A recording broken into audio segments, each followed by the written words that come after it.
Bienvenidos una vez más a nuestro podcast. Yo soy Andrés y hoy, como cada semana, tendremos teorías ligadas al conductismo, con datos que de seguro te llevarán a pensar y cuestionar con muchas preguntas. Sin más preámbulo, comencemos este capítulo, denominado Conductismo Mediacional y Contextual. Así que presten mucha atención. Respecto al conductismo mediacional, cabe destacar que uno de sus principales exponentes es Oswald, quien plantea una variante de la educación conductual más clásica, que solo contemplaba estímulos y respuestas para entender cómo un individuo reaccionaba ante las demandas del ambiente. Oswald postulaba la existencia de conceptos a los que el ser humano tendía a atribuir un significado, planteando por tanto un hito histórico en la evolución del conductismo. De su modelo surgiría la técnica del diferencial semántico, cuyo fin era evaluar este extremo. De manera sucesiva, ahondaremos en las ideas fundamentales de su teoría mediacional, que constituyó un hito para la psicología y ha inspirado muchas investigaciones sobre cómo la individualidad medía en la relación entre los estímulos y las respuestas. La teoría mediacional de Oswald otorga un especial valor a las palabras, pues asume que albergan la capacidad de representar objetos tangibles de la realidad y movilizar en todo ser humano algunas de las conductas que articularía ante la presencia directa de estos.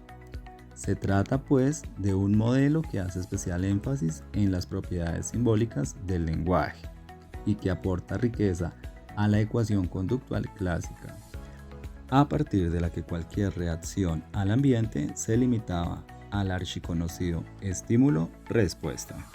Esta teoría se sustenta sobre el hecho de que las palabras y el procesamiento cognitivo que de ellas se puede sugerir actúan como el eje mediacional entre la presentación de cualquier estímulo y la respuesta asociada a él.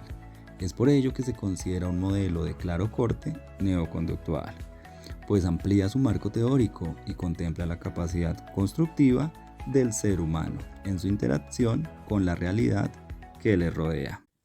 Para continuar, les plantearé los tres niveles que se incluyen en el postulado de Oswald, en los que se detalla la progresiva transformación de las sensaciones, dependientes de los órganos de los sentidos, a percepciones y significados que implican elaboraciones de nivel superior y que fundamentan la selección de un abanico de conductas con las que se medirá sobre el ambiente natural.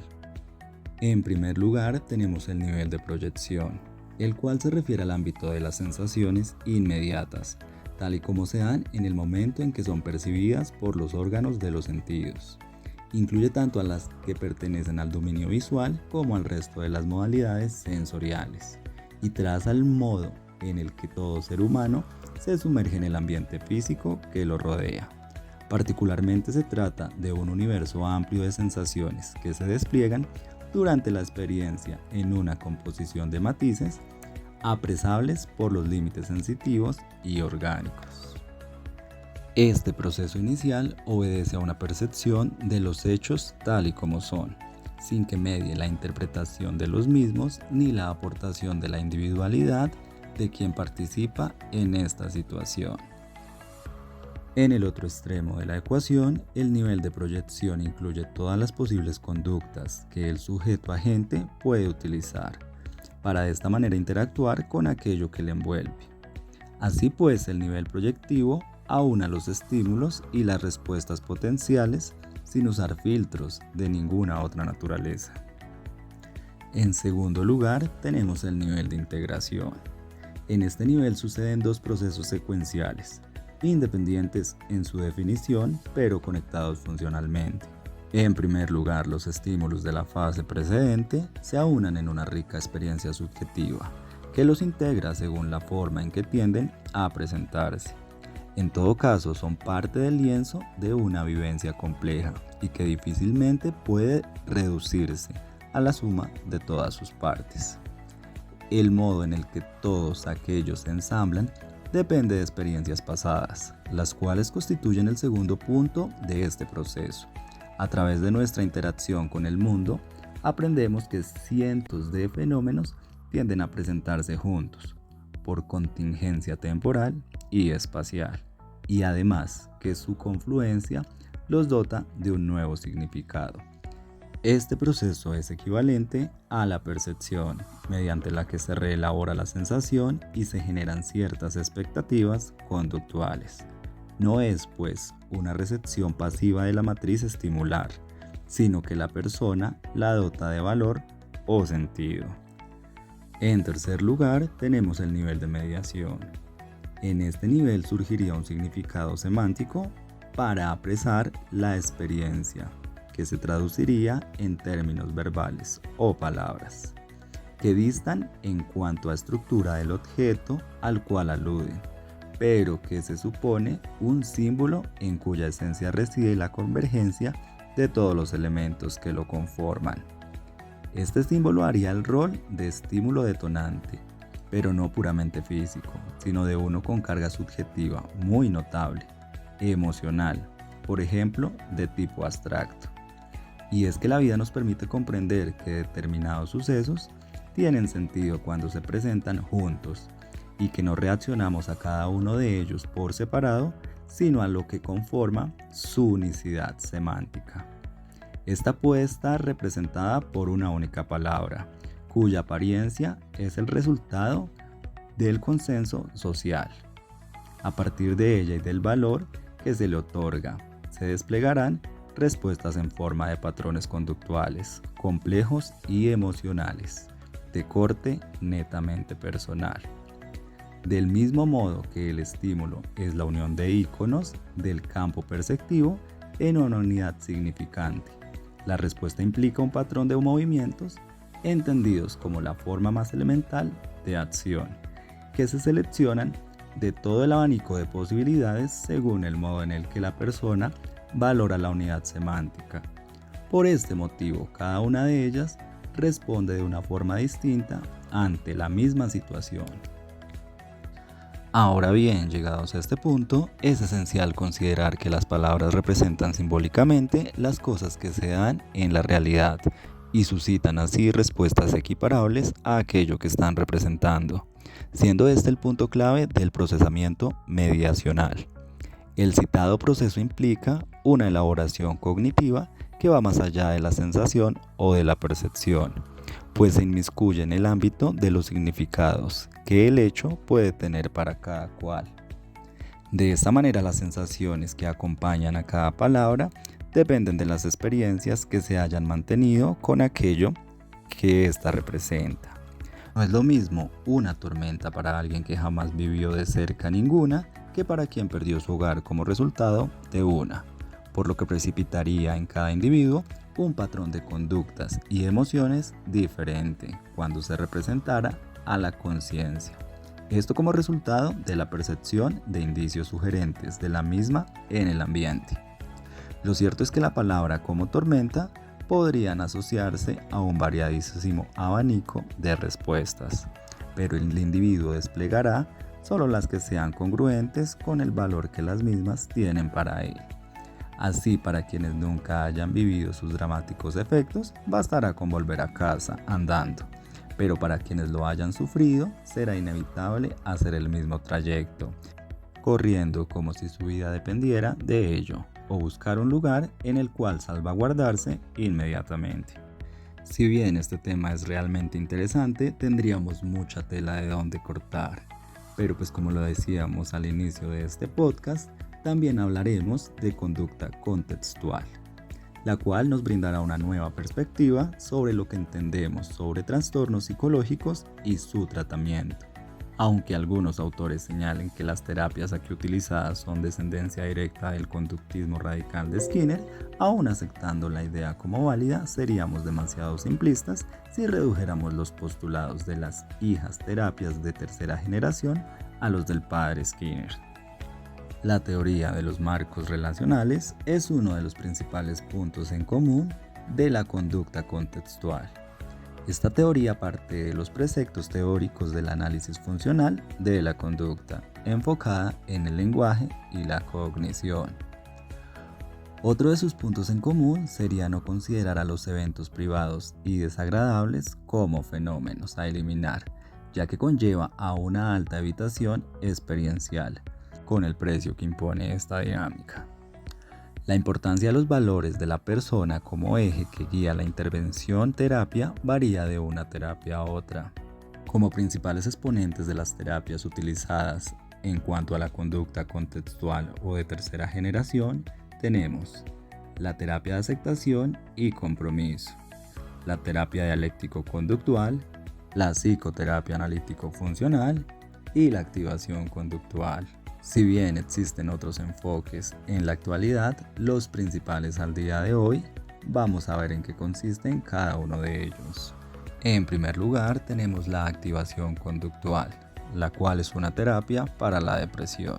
Está desarrollada sobre las bases de las terapias contextuales y funcionales.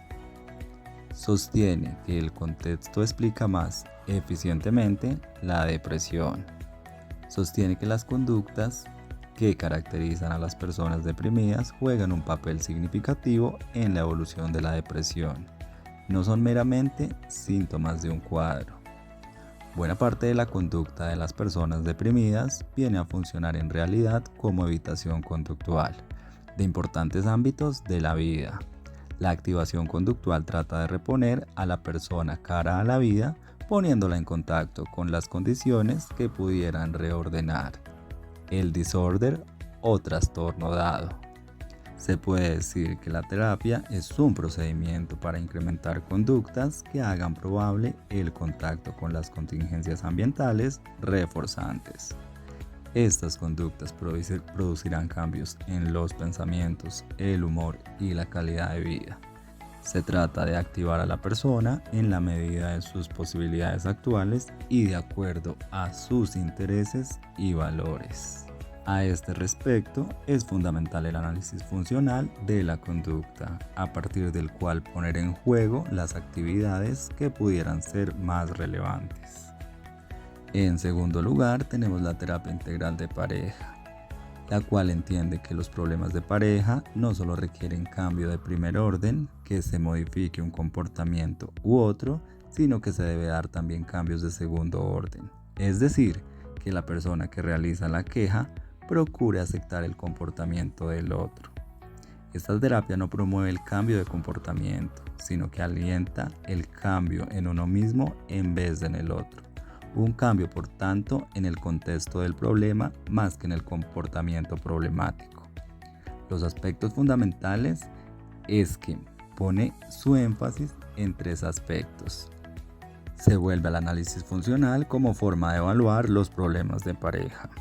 Hace hincapié en el reforzamiento natural usando menos reglas y más importancia al contexto en el que surgen los problemas.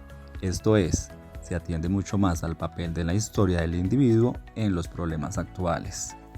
En la terapia integral de pareja se tiene muy en cuenta qué antecedentes y qué consecuentes son los que mantienen un comportamiento dado. Tal y como señalan Jacotzov y Christensen, esto no está exento de dificultades, pues para el terapeuta es imposible hallarse presente a cada uno de los conflictos de una determinada pareja, por lo que se vuelve inevitable confiar en su criterio. En tercer lugar tenemos las terapias de aceptación y compromiso, las cuales tratan, al igual que la activación conductual, de aclarar los valores del paciente y promover el desarrollo de conductas acordes con dichos valores. Con hacer tan solo esto, el terapeuta ya tendría mucho ganado.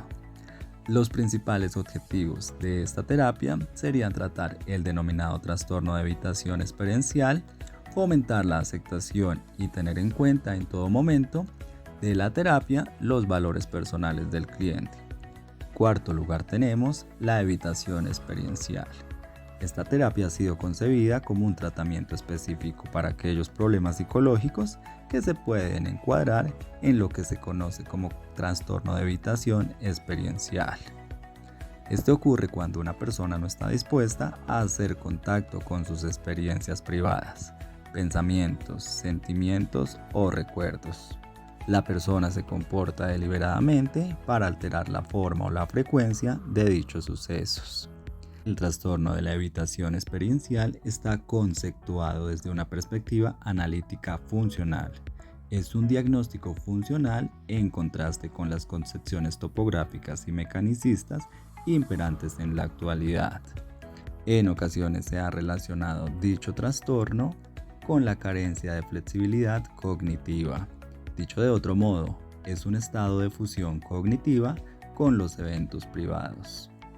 Esta terapia pretende un doble objetivo. Por un lado, se busca que el paciente llegue a aceptar aquellos aspectos de su experiencia, pensamientos, emociones o recuerdos que ha estado intentando modificar sin éxito. Por otro lado, se trata de que tales sucesos privados no paralicen ya la vida de la persona. Para concluir con la conducta contextual, podríamos decir que aquí se propone que el fin no sea suprimir aquellos pensamientos negativos que nos resulten desagradables, pues aparecen de forma automática y el coste experiencial es muy alto.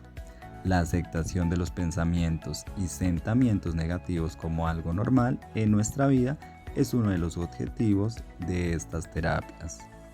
Algo que les chocaría a los pacientes en un primer momento. Las terapias contextuales se alejan de la forma tradicional de diagnóstico, ya que consideran que una enumeración interminable de síntomas y un tratamiento de estos no irá a la raíz del problema.